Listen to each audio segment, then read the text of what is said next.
Attention is in the Middle East, where an overnight Israeli strike in the designated humanitarian zone in southern Gaza has led to the death of at least 19 persons. That's according to the Hamas-run health ministry in Gaza. The Israeli military says its aircraft attacked what is called a number of senior Hamas terrorists operating there, a claim Hamas has denied. We have details in our next report.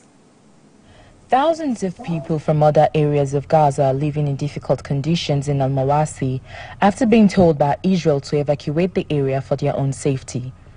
The United Nations says the humanitarian zone spans only 41 square kilometers and lacks critical infrastructure and basic services. Aid provision is also limited due to access and security issues. Trucks loaded with aid and goods remain stuck at the King Hussein Bridge as Israeli authorities decided to close the border crossings with Jordan after a truck driver shot and killed 3 Israelis on the other side. The stranded trucks were supposed to unload their cargo into other trucks entering through the Kerem Shalom crossing and others entering the West Bank. Meanwhile, spokesperson for the United Nations, Stefan Dujarric, says after 11 months of hostilities, more than 600,000 young people in Gaza are being deprived of access to formal education for another year. Speaking to reporters in New York, Mr. Dujarric said a new school year has begun in Gaza, with no official schooling available in any of its 200 schools, many of them being used as shelters for displaced Palestinians. Turning to the situation in Gaza, today, as you may have heard, would have marked the start of a new school year in Gaza. However, after 11 months of hostilities, more than 600,000 young people are being deprived of access to formal education for another year. The UN Relief and Works Agency says no official schooling is available in any of its 200 schools, with many of them being used as shelters for displaced Palestinians. The agency says its teams are still providing recreational activities and psychosocial support in some of its schools.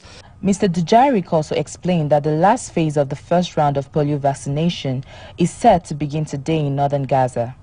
However, new evacuation orders issued for parts of the north include areas where pauses had been agreed for polio vaccination.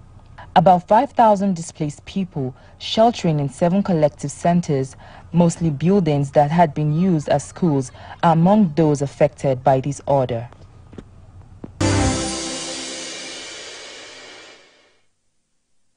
Now to another war situation.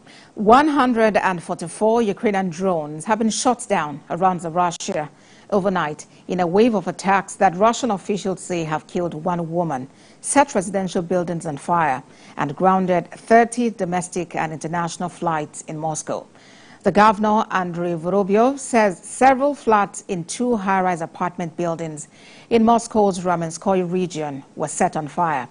The governor of Moscow adds that a 46-year-old woman died and 3 people were injured, while 43 people were evacuated to temporary accommodation centers. Ukraine has so far not commented on the attacks, but the Russian government says the attack shows Ukraine is Russia's enemy.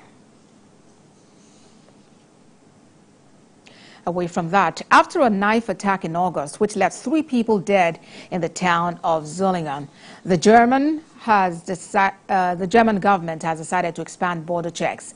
The government took a harder position when the attack was claimed by the Islamic State group. The new controls will be introduced on the 16th of September and initially last 6 months.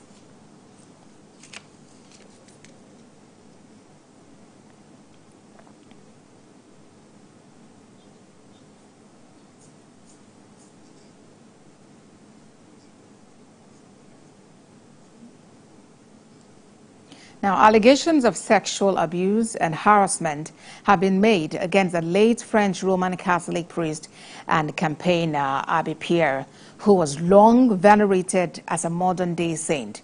In July, the anti-poverty charity Emmaus, which the late Catholic priest founded, said it had heard the allegations from 7 women, and it believed them. The charity organization has now decided to expunge Abbé Pierre from its books, after 17 more women spoke out about having suffered abuse at his hands. The priest, who died in 2007 at the age of 94, used to regularly appear in polls as one of the most popular French people of modern times because of his tireless work for the poor and the homeless.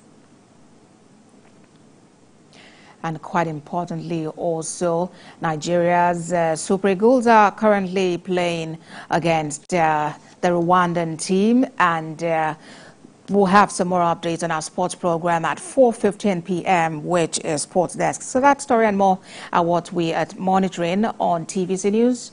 Please stay with us for updates on this. You can get more on our websites, www.tvcnews.tv. Follow us on Facebook, Instagram, and X at TVC News NG. We're streaming live on YouTube at TVC News Nigeria, and we have updates on WhatsApp at TVC News Nigeria. From everyone here, good afternoon.